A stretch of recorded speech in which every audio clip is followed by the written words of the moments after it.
Well, I'm not doing an intro today because Canada has won a bronze medal at the FIBA World Cup in maybe the most exciting game I've ever seen, at least in for Canada, and it would definitely top the Spain game somehow. Uh, this is the Weekend Ball podcast. I don't know how to do this right now. I'm on cloud nine, but I'm joined by Adam Iafrate or Crates of Freights on Twitter and Raptors Republic's own Jonathan Chen, who everyone should check out his work. He already wrote a post game of this game, and we're 15 minutes or 20 minutes after the game. So Jonathan has the best work. Let's dive into it. Adam, I know you were on pins and needles. Just how are you feeling right now? Like, we just we just watched Dylan Brooks drop 40 on the US in a medal game. Like, oh, 39, but who's counting? I wanted That 40, was man. I'm disappointed. yeah. I was kind of hoping they would foul him one more time just to give him a chance at 40 because it just sounds better. I'm still gonna say it was 40 because I mean it might as well have been. Um, I'm a little bit tired, so you got to excuse me. But that fourth quarter was like, if the start of the game that Canada got out to was like your morning coffee, the fourth quarter was like snorting a line of coke. Like that was just unbelievable stuff. Um, and so yeah, the words aren't coming out quite the way I would like them to, but I'm wow, man, that was incredible to witness, and I'm so glad I woke up for it. It felt like a gold medal game. Like just this, you're playing against the U.S. The rivalry there. Canada hasn't beaten the U.S. in basketball in a very, very long time. I think they said 2005, and I'm sure that team the U.S. It was like an played America Cup, against yeah. was yeah, an America Cup. Nobody sends anybody. So this was the maybe the biggest ever Canadian basketball game. You could argue the one against Spain that got them to the Olympics, but I mean, you could also make a really good case that winning a medal at a World Cup, this is the biggest game they've ever played, especially against the U.S. So it was just incredible. I don't even know where to begin. Like SGA was SGA. Dylan Brooks had the game of his life, but the whole team stepped up. Like everyone had a role to play. Everyone pitched in. Melvin Edrum gave them good minutes. Like it was really truly a Dort came out the gate flying. It was everyone was making their shots. The box score looks incredible. Like if you just go through it, you're like, oh, everyone was kind of doing their thing. And I guess that's what happens when you put up 130. The U.S. don't play a lot of defense, but they can score with anybody, and it felt like Canada could never really pull away. And then we have the emotional roller coaster at the buzzer, and the resilience to be able to come back in overtime and overcome that was just incredible stuff. So I'll let Jonathan talk a bit because I could probably go on forever, but that was one of the greatest games I've watched in my life. Yeah, no, I mean, totally agreed. I think when the game was kind of slipping away in the fourth, especially with the comeback from the US, even before like the Mikal Bridges like corner three, I was getting a little anxious. Like, oh no, here we go again. Because I think the America Cup game that we played last summer, Mm-hmm. the bronze medal game, it was kind of a similar story where the Canadian team now obviously wasn't as talented, and same thing with the American team, but like we were kind of like leading almost all game, and then that third or fourth quarter we kind of just like let go of the lead, and then the USA kind of never looked back. So I was getting flashbacks there, and then yeah, I mean the first SGA shot from the mid range, like that little step back fade away, kind of going away from the double, that should have been it. Like I had the tweet, but like that should have been it. That should have been it. That should have been the moment. But then, And but we then, had so many. but then we got that step back three where Oh was it yeah. Bridges That's and what it Reeves is. fell Yeah. down. And that was Yep. just amazing. And All Yeah. I the don't know, yeah. like you guys are obviously big Raptors fans. My comparison was having Kawhi in that 2019 run with Shea. You just never felt it was always going to be a good shot, always going to be a good look. There was this calmness, even when they just started that overtime amazingly, and that was because of Shea. And once they went up, I think five early, I thought, okay, we're not just falling apart like you always feel like. And man, apparently Dylan Brooks, just for some stats I just saw on Twitter, has the most points ever in a medal winning game in the FIBA World Cup. So Dylan So good. Brooks is just So a good. man of the people. He's gone from boos in Manila to MVPs. That's happened in Jakarta, and hopefully that happens for him in maybe with Houston or something after maybe he gets to. But man, Dylan Brooks, can we just like as good as Shea was? Let's just talk about him. He started 6 of 6 from three, taking step backs. You're thinking, what is he looked? I don't know what a comp is because I've never seen any player play like that. Just the way he Right. plays.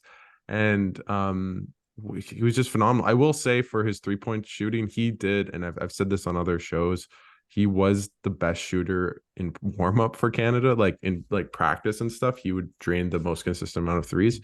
That doesn't always translate to the games, but it clearly did today. 6 of 6. It was The whole tournament. It did the whole tournament. And he even shot the prelim game. 58% from three. 58% Yeah. from three. I don't know what the No, volume is. I'll double check now, but just on It's 4 attempts, 4.2 a game. Yeah. like that's just crazy. and the one he missed today was like a late shot clock kind of. He wasn't balanced. He wasn't set. He had to kind of heave it a little bit. So it would have been a tough. Like if he made that one, I mean, they might as well just ended the game right there. But 7 of 8. yeah. So the other Dude. 7, the 7 he was set for, he made all 7 of them, and he never looked like missing. Yeah, No. dude, do we think it's like just a hot stretch, or is it like the closer line? Like what do we think is the reason he's been I think it's unconscious? shot selection. I honestly, like, he did take some bad, or not bad, but like a couple step backs, but there were never, like, other than that heave that you mentioned, that was really like he didn't really have a choice. He was essentially taking good shots. Like a lot of them were just wide open, right? From But Shea. also, Jonathan, to your point about the 3-point line distance, a lot of his threes, the wing ones, he was taking like a foot and a half behind the 3-point line. He was taking them at NBA range, and it was a confidence thing, I think. His role is definitely a little smaller. I mean, not today. Today he took a lot of shots, but today he took all good shots.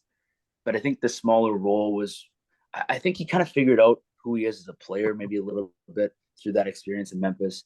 I think maybe part of him was a little bit humbled by it. Like, okay, I can stay in this league and be a really valuable player. I don't have to shoot quite as much.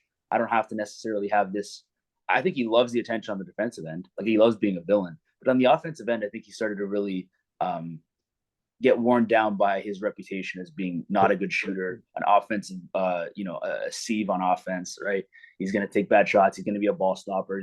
Like he was the most efficient player on this Canada team, other than SGA, the whole tournament, taking great shots, getting to his spots.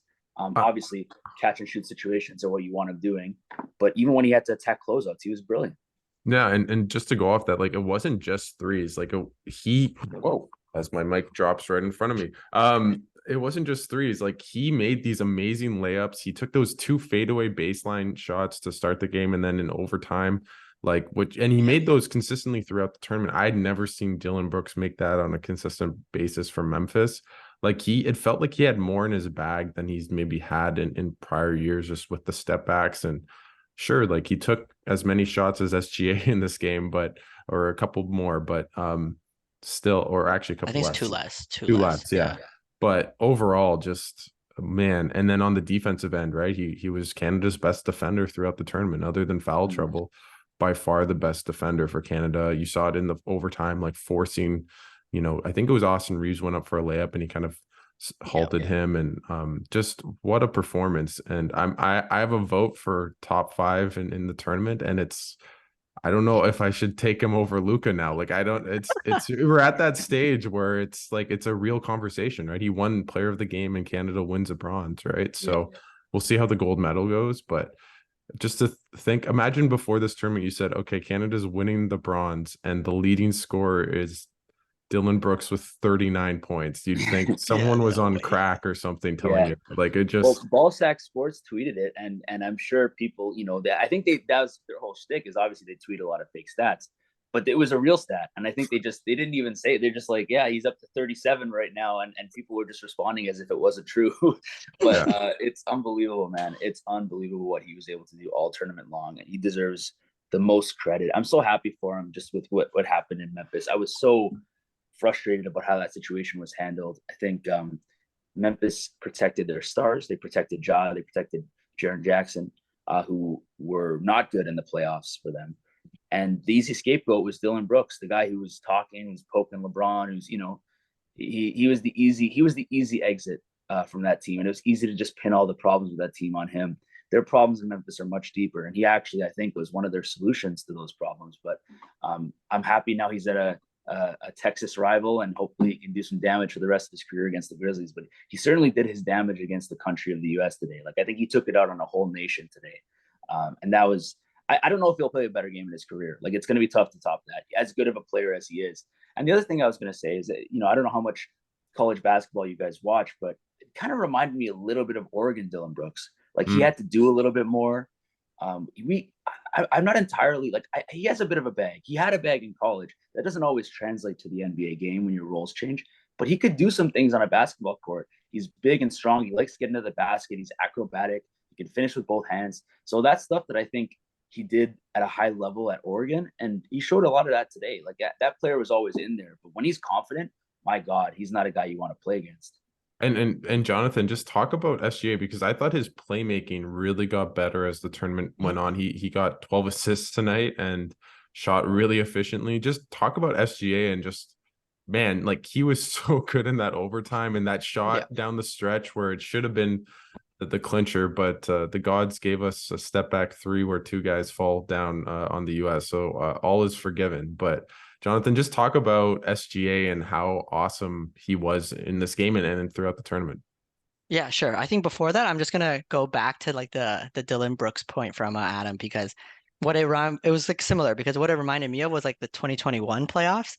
So it was only 5 games, but he averaged 25.8 points per game, 40% from three on 4 attempts, 51% from the field goal.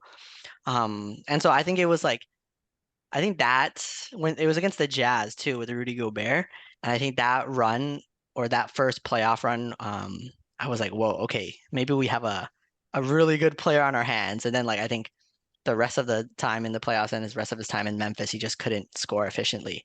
Um, but anyways, yeah, I think this was the Shai Gilgeous-Alexander that people who paid attention to him in OKC saw, Mhm. kind of like this offensive engine for Canada. And like in one-on-one, he's just, you just can't guard him. It doesn't matter who you are. And I think the really interesting thing today for me was, I think it was a little concerning towards the like kind of the second half, when they started playing like that shift defense that I talked about against that Canada did against Luka, where he's up at the top, like above the arc, and before he even starts his move, they're already coming over with a second person to double and then rotating at the back.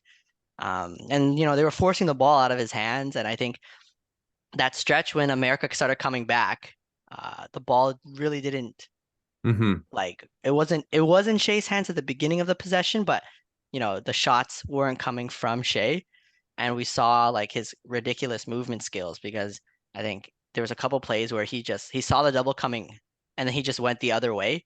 And I think there was like the travel that he was called for, where he like decelerated in like one step and then jumped backwards. I don't know. Like, it was a ridiculous Can- move, and I wish it would counted, because it didn't look human. Like, Yeah. that little like kind of shuffle didn't look human. Um, but yeah, so I think America really tried to kind of force the ball out of his hands down the stretch, and thank God for Dylan Brooks, who was kind of like punching them with kind of dribble penetration off of those doubles, and that's what you want to see, kind of attacking with conviction. Um, but yeah, I think even with all those doubles, Shea was still able to kind of slither to his spots, get to where he wanted to go, and it's a sign of a truly elite player. Yeah, even double teams can't stop A- him. Adam, I want your reaction, because Jordy Fernandez just said, and a friend of the show, S. Berahini, just tweeted this out. Jordy Fernandez said, "This is what it looks like when you let Dylan Brooks play." Yeah, man, I love it. Oh, I He's want not I he's want him not to getting a parade coaching around job in Mississauga Memphis, right that's now. for sure. Sorry. I want him parading around Mississauga with that bronze medal. This should be his victory lap the whole season. You know what? Because I've never seen a player be disrespected the way he was, like publicly. Can I just interrupt you? This is Yeah, Dylan Brooks, what he says to the haters. "I appreciate you from the beginning. Everyone that was throwing shots on Twitter and Instagram watching me play, but it just helps me get better each day and every day. Motivates me to get better." That's S. Berahini on Dylan Brooks. So just for the haters. man, no, I love it, and that's the approach you got to take. But like I said, I'd never seen that. That was a first for me. It was to have to basically shoot one of your own teammates, like to have him take the bullet for the team. Um, and it's like, first of all, if you're Memphis, just backtracking for a second, if you're depending on your fourth or fifth best player to be the guy that decides whether you win or lose a playoff series, your team, you're probably more flawed than you think, especially when two of your top three were no shows in the playoffs. So the whole idea that I still can't believe it happened, under no circumstances will bring him back.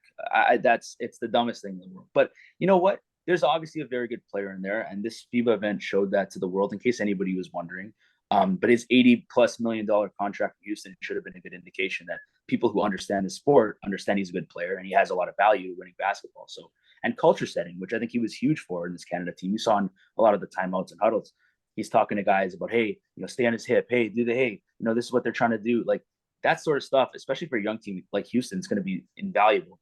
But he was brilliant all game long. And then I wanted to just touch on SGA for 1 second because he was being double teamed the entire second half. Not even so much double, like it was like whenever he made a movement towards the basket, they were showing the double team and he knew it was going to come.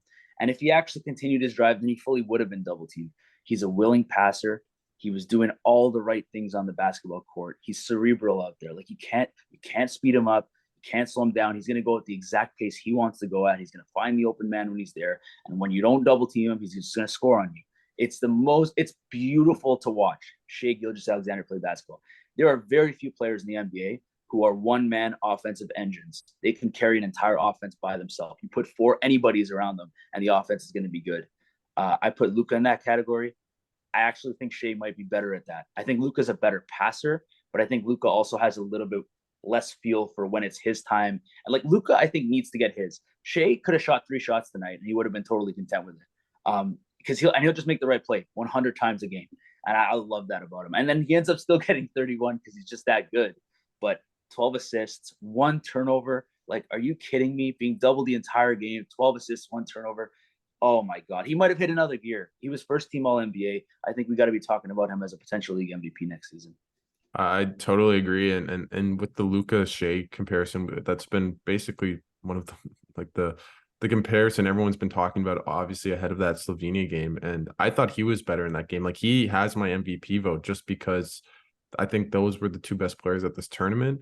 As good as Serbia and Germany have been, they've been less of a one-man wrecking crew as Canada and Slovenia. And man, just the passing, right? Like when you think about those 2 players, you think, well, Luka is the better passer. And sure, I think in the grand scheme of things, he is, but a lot of times with the best players in the world, especially in the NBA, when they make that next step, it's because of their playmaking, right? You think of Giannis, you think obviously Jokic doesn't really need to work on that, but just those types of players. Jason Tatum, maybe that's something that's holding him back, is just he's not the greatest playmaker. And to see SGA really elevate his passing, he averaged almost 6.5 assists this tournament. Like that's a lot. And in the bigger games, he was a much, much better passer. And it's going to be interesting to see, because I think going into the NBA season, what is he, top 3 or 4 MVP candidates, especially with this OKC team that looks to make, I think they're going to be a playoff team for sure. And maybe they win 50, 52 games if their young core comes together. But yeah. Yeah, I think for me, I think I still probably lean towards Luka a little more.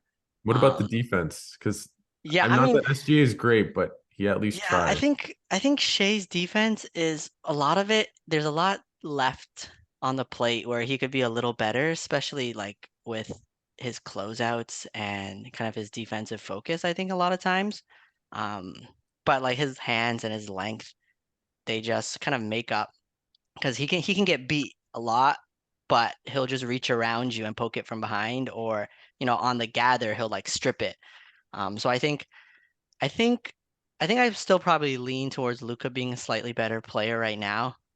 Because I think Shea, he is getting better as a playmaker right now, especially with like some of the passing reads. But I think there's just a different level of like anticipation right now, which is not a bad thing. I don't think it's a bad thing that, he can't anticipate like 3 rotations ahead, which is fine because like he has something that Luca doesn't, which is like ridiculous ankle flexibility, and he can just drive and take these weird angles and then just get to the rim. Um, but yeah, so I probably still lean Luca at this moment in time, but I mean the fact that he's in the conversation, that's just an incredible achievement. And the fact that Canada has a player like that, is absolutely ridiculous. And I think, I was just looking not to victory lap or anything, but I was just looking at my Twitter, talking about like some MVP stuff. And I have something, or I have a tweet, and I definitely have tweets earlier because I wasn't the first one on this. Shout out to Samson, and Hoop Goose. But I think we've definitely been kind of driving this agenda that Shea's going to be an MVP type player. Um, and I think, the tweet I have from here is February 28, 2022, which is not even that early, but I think, I think the fact that he's just developed into the player that we all thought he could be, it's a great thing for Canada. And the fact that he's committing to Canada and playing in all of these games, I think that just means so much more to the national team. Yeah, no, I want to go from that just to RJ Barrett, because this game was just a microcosm of who he is as a player. He had these amazing moments, went 4 of 8 from 3, and you're thinking, I think there was one where they were up 2, I believe, or maybe they were down 2, and he made this like 3-pointer, like just, and I'm thinking, don't shoot that, swish. And then he had all these turnovers in transition where you're thinking, just slow it down. Or going into 3 guys in the paint and hoping to get a foul, and it's FIBA. He's not getting anything.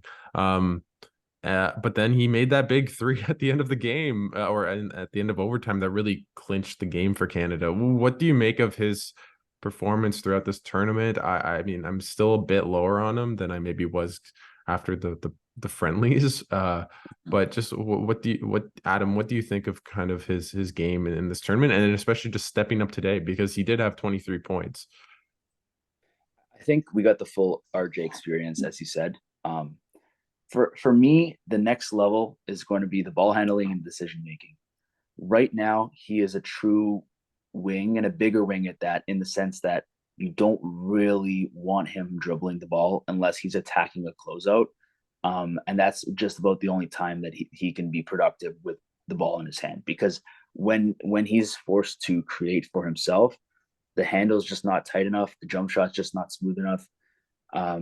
And yeah, he's a bit of a turnover machine when he drives, because he's very left-handed centric, and teams, especially teams that understand him and know his game, and in the NBA, the scouting reports, everyone's got the scouting report on you. They'll take away his left hand, and he's a far less efficient finisher going towards his right. And even when he does go right, he's still trying to finish with his left. So it's stuff that he needs to work on. I think the issue with him is he can actually be a really, really, really productive 15, 16 point per game scorer, take pride in the defensive end. Like, he can find a lot of value in the NBA if he just became a guy. Yeah, I'm going to take a tough assignment. I'm 6'7" and strong, and built strong. I can rebound. I can take a nice physical, I could guard one of the team's best players. And then on the offensive end, I'm just going to hit corner threes and attack closeouts, be a smart cutter, score 16 points a game that way. And he'll be a super efficient and productive NBA player, valuable one. I think where the issue with RJ is he has the weight of being this basketball prodigy, and he's being groomed by Steve Nash, and he's projected #1 overall pick before Zion and Ja sort of leaped him, but still a 3rd overall pick, and a guy who had the weight of New York on his shoulders, and I think he feels a lot of that, having to be more than what he currently is. Sometimes you see the shot selection come and go for those reasons, because I think he wants to be the guy, like you could tell, and he has the mentality to be the guy. But I don't know if right now his skill matches that mentality. Like I said, it's the same things that plagued him 2 years ago. It's the being so dominant with one hand, it's the ball handling, and it's the decision making, right? Just knowing when he wants to always attack, which is great. You want that tenacity, but there's sometimes when he's going into a crowded paint with 2 defenders there. One of them's Walker Kessler, and you're like, RJ, this is not going to end well, right? This is a time where you slow it down, you give it to SGA, and you let him make a good decision, like he's been doing the entire tournament. So yeah, like I said, full experience.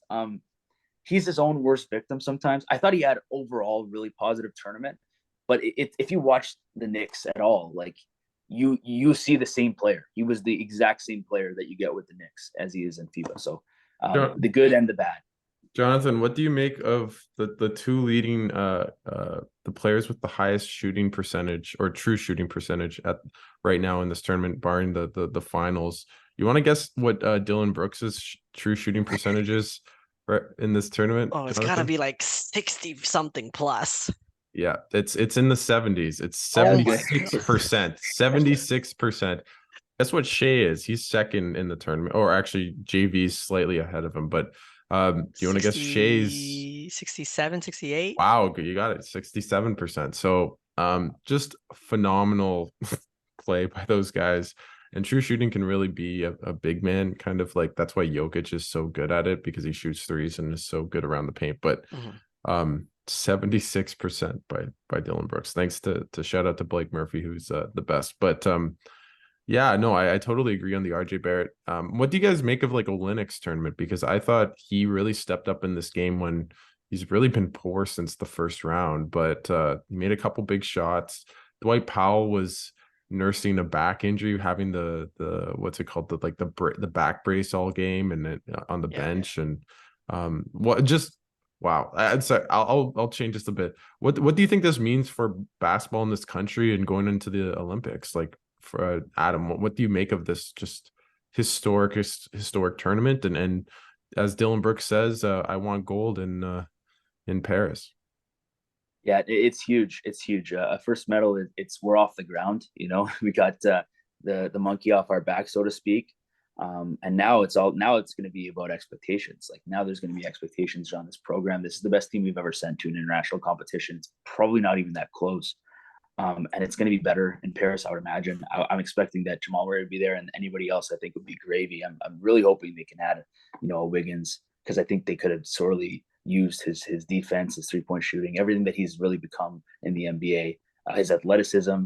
I think he's an even better FIBA player. So what do I make of it? I think it's a statement to the world. For so long, we've been seeing these first rounders every single year coming out of Canada into the NBA. And I was always wondering, like, when's this going to translate to success, to real success? We have a U19 gold medal. That was fantastic. When's it going to translate to success on the senior level? And this is the first time really we can say that it has in a very, very, very long time. And going back to the Olympics is another big barometer of success. Only 12 teams make it. We will be among them. We'll be playing the best basketball nations in the world, with probably something that's closer to our best team, and certainly the best team we've ever sent to a competition. At that time it will be. So this is huge. Just the fact that we're going to get to see that team play is Yeah. huge for basketball in this country. Yeah, no, and also just on the talk about who's going to be there, Jordy Fernandez after the game, thanks to Oren Weisfeld, says we believe. I don't know who all these guys will be in at the Olympics. Obviously, guys who played here have the #1 ticket. Says we believe in loyalty, but guys can come and fight for a spot. So pretty non-committal. Yeah. If I had to guess, obviously Murray is on the plane if he wants to be. Obviously, he was part of even though he never played. He technically committed, whatever that means. And then I think Andrew Wiggins is probably, I'd imagine, is going to ask. And if I was Canada, I would say yes to him. I'm not a firm believer of having guys like Ben Mathurin or Shaedon Sharp on the roster, just because I don't really see how they work in FIBA. And they're such young players. Maybe I think Andrew Nemhard would make a lot of sense. People don't know he was actually there in 2019. People might forget. He's played a lot of FIBA, not recently, but as you said, like, Jonathan, just what does it mean to you personally, Jonathan? You've covered this team for so long for Raptors Republic, and now they're a medalist and made the semis and going to Olympics. I'm sure that's good for your own career and everything. But how do you feel right now?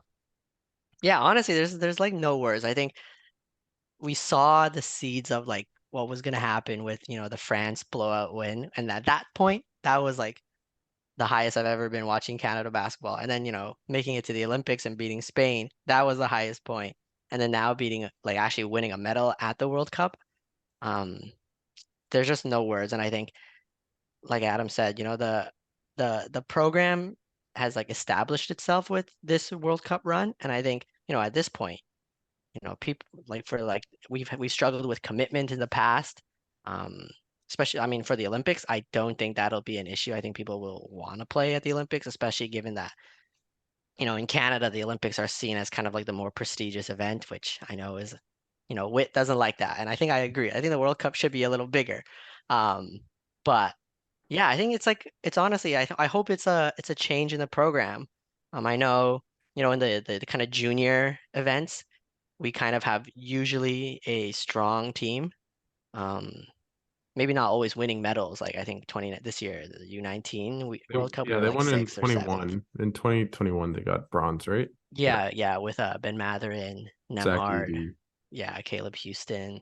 Um, but yeah, I mean, like I think it's a long time coming, and yeah, shout out to Rowan Barrett for putting the team together, getting the commitment. But yeah, I think it's good that I think I saw a lot of more interest in Canada basketball um over And this World Cup stretch. So I think that's always important. and It's always and good. we shouldn't put kind of to like they ended off beating the Americans. Like the next 3-4 days, everyone's gonna say Canada beat the US, right? And obviously it wasn't in the gold medal game. That would have been obviously even sweeter. But the fact that they ended off and they didn't just win bronze, but they beat the Americans in this amazing game. Obviously, it was way too early in the morning, but Yeah, everyone's going to see the headline Canada beats USA in basketball, and people are going to say, whoa, like what we beat the Americans. We're like, there's still so many people that don't know this is happening.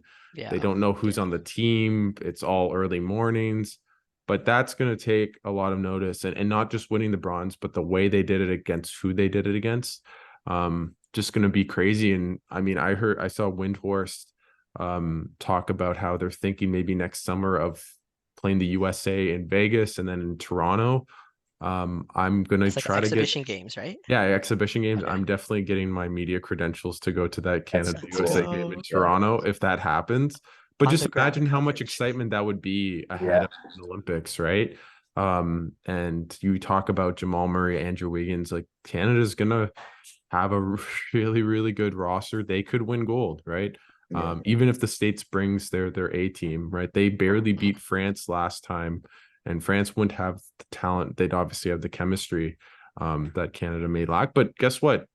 I'd imagine all 7 NBA players will be back on this team next year, barring injury. I believe all their contractual statuses, other than I'm not sure about Olynyk and Powell, but all the young guys like Barrett, SGA, Dort, Brooks, of course, Nikhil, I think signed a 2-year deal, but most of them are locked in, and obviously SGA and Brooks and RJR, who's really like the core of this team. So it's gonna be just a phenomenal wave coming next summer. And obviously the Olympics, there's a lot of things going on, but as Mike Bartlett said, he wanted to tell the COC, like the Canadian Olympic Committee, that the Olympics was like the basketball Olympics or something like that. I'm misphrasing, but just that Canada basketball will be at the forefront, and hopefully the women are there as well. But just what an accomplishment. Also for rankings, it's going to help. They beat the number 1,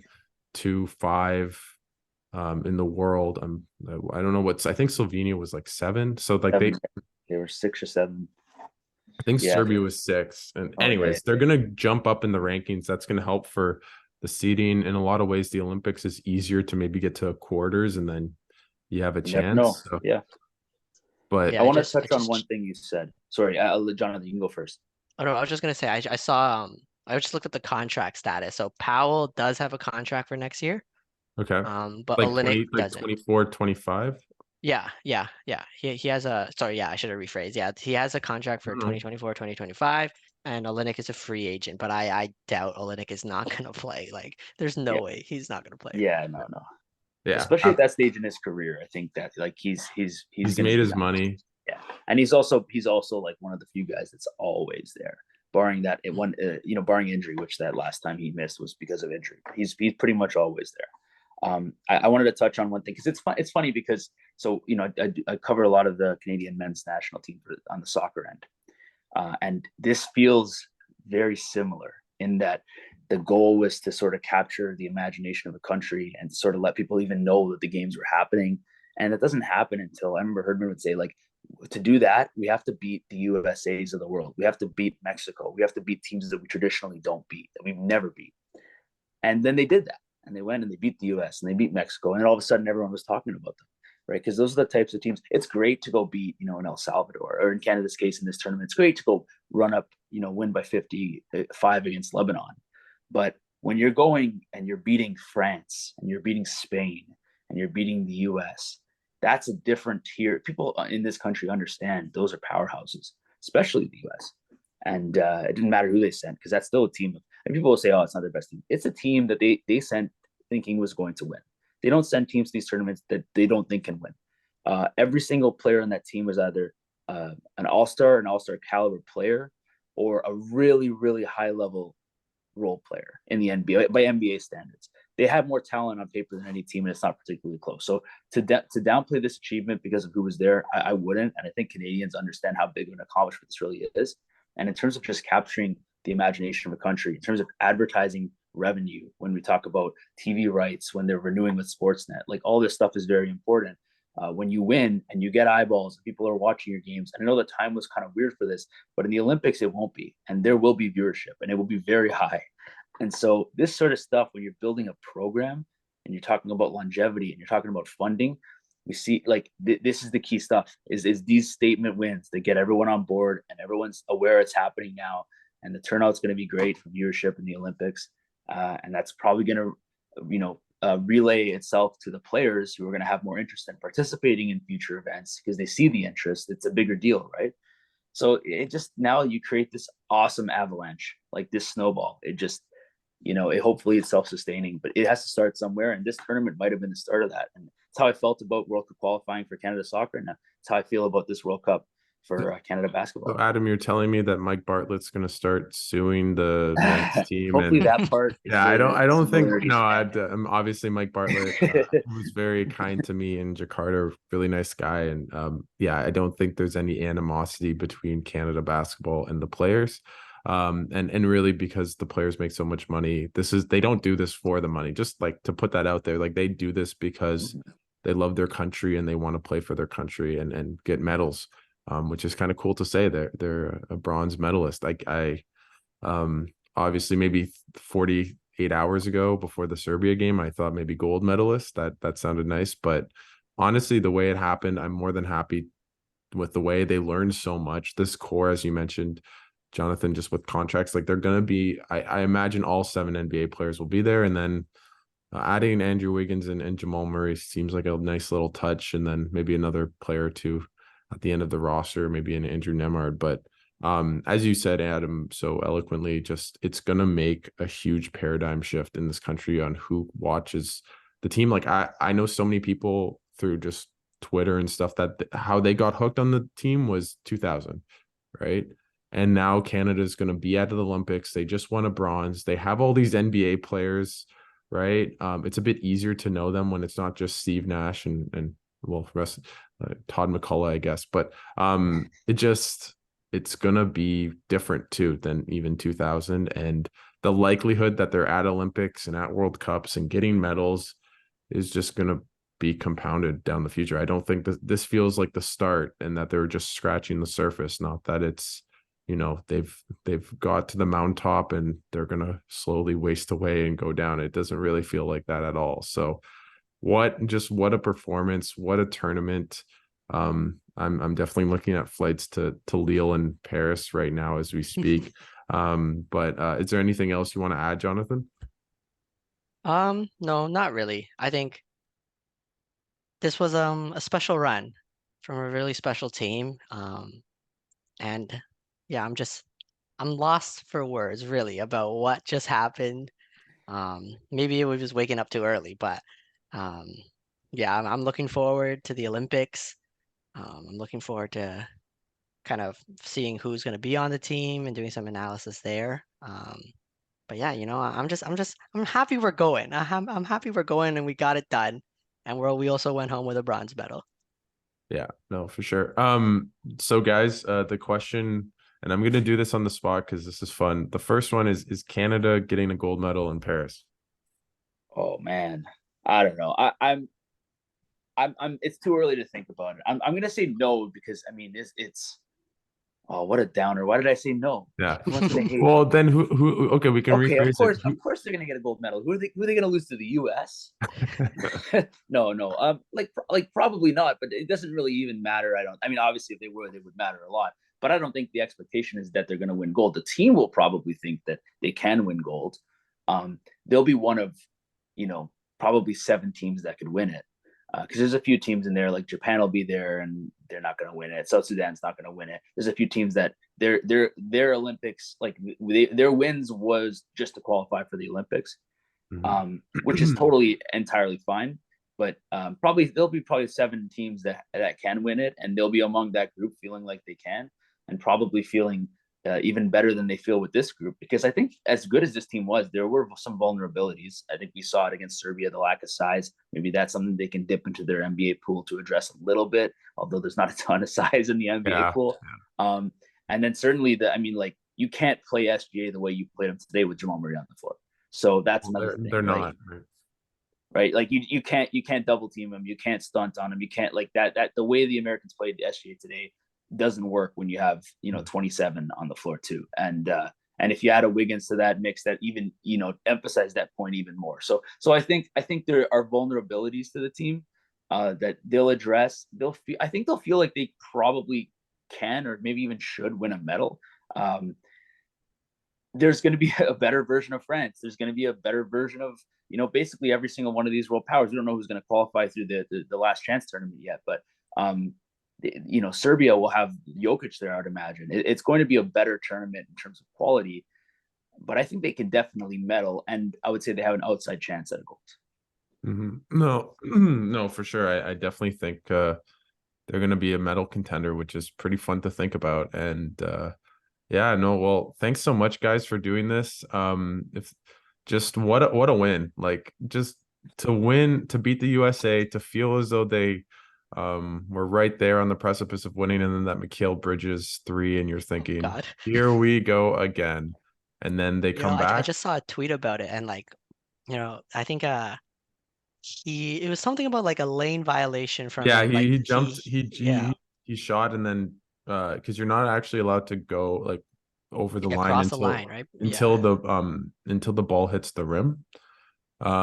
So not to be like Chris Paul, talking about like, it's a delay of game, but I'm just saying, we could have avoided all of this. It's better we got it. It's better. Think about it. I tweeted this right after the game. I'm like, Mikal Bridges, the stupidest thing he could have ever done was make that shot, because 1 minute later, SGA snatched his ankles and hit a 3, or hit I don't know, long 2, whatever. And then for the next 4 minutes, he had to listen to Dylan Brooks get MVP chance. So the joke was on him at the end of the day. Yeah, no, for sure. I mean, I don't know. I just felt so confident after they had that start. It's just like, okay, we're up 6, we're up 7. Their defense took it up a notch. I thought Dwight Powell played really well. Lou Dort was interesting, but great defensively as always. It's always a good way to describe that's the Lou Dort experience. I know Thunder fans are always so upset with his shot selection.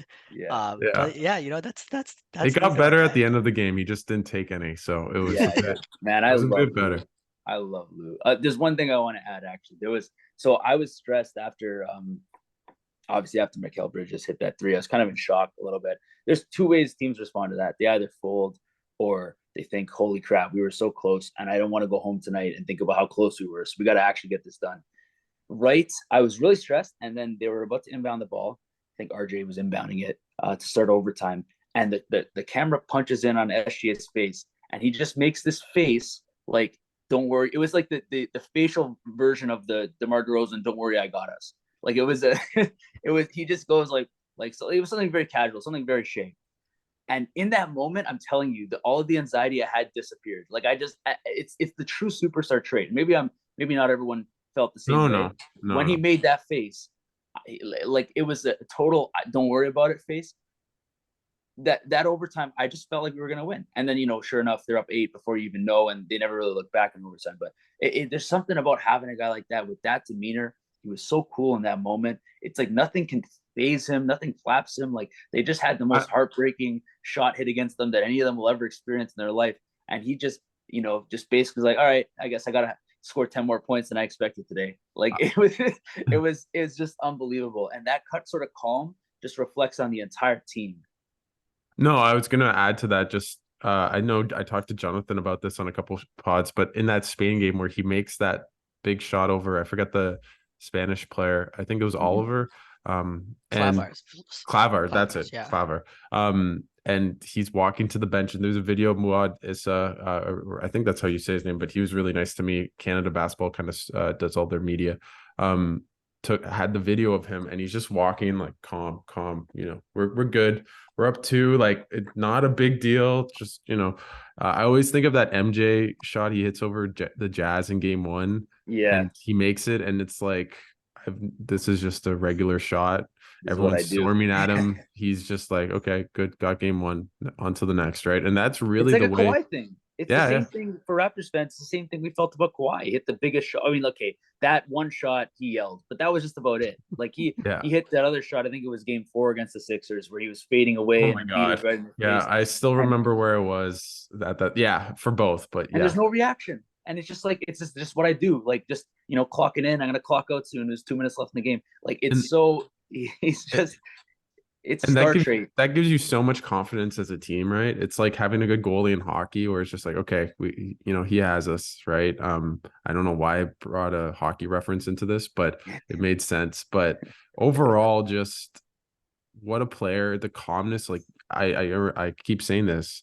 When they lost to Brazil, I was there and he was in the scrum, and I asked him like what happened, and it was like they lost in February in Philadelphia or something. It wasn't so Yeah. on game 72 or I guess more like 52, but just nothing phases him. And that's what really, as much as talented as he is and how many amazing shots he made in this game, it's the mentality really change, like is like the last step, or really sometimes the thing that pushes someone from a good or great player to like a superstar. And you could really tell that with Shea in this tournament. And that's something, he's a killer, man, like that kind of vibe, right? So it just we're so lucky. I think Vivek Jacob said Shea like had a tweet saying Shea Gilgeous Alexander is Canadian. And that's the vibe, just to have a player Yeah. like that who's the best player in this tournament, in my opinion, one of the best players in the world. Like they don't get here without him. As good as everyone else was, as good as Dylan Brooks was, they aren't in the Olympics. They aren't bronze medalists without him. And to have that type of player who might even be, arguably, if Jokic isn't there, at the Olympics, maybe the best player at the Olympics, and that's pretty cool to say, right? And he's Canadian, and thank God his mom went to the Olympics, because I think that's a big motivating factor for him wanting to go to the Olympics and playing right now for Canada. Yeah. Well, if there's anything else to add, I can keep going, but I don't want to make this a 48-hour pod of just us going on rants and how excited we are. But what a win, what a finish. I would not want to talk with anyone else but you two, just you Canadian basketball sycophants. Maybe Scott Witter, that'd be kind of cool. Oh yeah, that would be Him amazing. wearing like a Dylan Brooks t-shirt that he showed to Dylan Brooks. Yep. And Dylan Brooks dapped Oh, what do him. you think Scott's doing right now? He's probably I think he's asleep. I don't Yeah, know. he's People probably are like, where sleeping. is he? I don't. Yeah, no, because he's in the Pacific time zone, right? So Yeah, he's in LA, so he's on a oh, beach. that would suck. I'm sure later today he's gonna be on a beach with a couple beers, wearing a Dylan Brooks t-shirt, and people are gonna dap him up and say, "Yeah, you're Canadian" or something. Dude, this was his I gave Super him a Bowl. Canada basketball hat, so he better be freaking wearing it too. But This was his Super Bowl, man. I can't believe you missed it. yeah, No, that's wow. This for all the Dylan Brooks fans, especially today, for Canadians, but more importantly for Dylan Brooks fans. I also like how Canada's really reclaimed Dylan Brooks. For a Mhm. bit it was like, oh man, like it was. I mean, I always claim Dylan Brooks. I'm a big fan of his shit. Like I'm a fan of his antics. Like I love Yeah. that stuff. But when I feel like some people turned on him. Mhm. I think everyone's sort of reclaimed him, at least in this country. So that it's great to see. I'm so happy for the guy. Yeah, no, I there's the tweet recurring or on Twitter, of Shams tweeting like Memphis has decided not to bring him back, and I I just quote tweeted, tweeted it. I just tweeted, "Oops." I was Yeah, like, "Oops." yeah. I I think they quote made a tweeted it right mistake. after the game Yeah, because I always think about it. It's the dumbest thing in the like. Anyways, I already went on this rant. I'm yeah, not I going don't on. know, yeah. I It's know, just but so yeah, frustrating, man. we reclaimed him. I don't know who else we're reclaiming. I want to say shout out to Phil Scrub, Carleton. I'm a Carleton Yeah, alum, so pretty cool to see him. I saw him all as a kid, so pretty cool to see him get a medal. Kelly Olynyk and Dwight Powell, Melvin Ejim, those guys getting a bronze medal, especially like Mel and Kelly and Dwight who were there in 2015 and went through all that pain, and some of them were there in 2021, and now to be going to the Olympics. Hopefully, I don't know how you guys feel, but I would love to have Melvin Ejim just like the 12th man on this roster, just for everything he's done. That'd be pretty cool. If they can sneak it in. It's weird that they only have 12 roster spots, not 50. It's actually not weird. It's dumb. It's dumb, Come especially on. if they're like two guys. Like, look at the USA. They have, I mean, I know Brandon Ingram was sick, or dealing with stuff, and like they only have 11 guys. Like what? And then today they only have 9.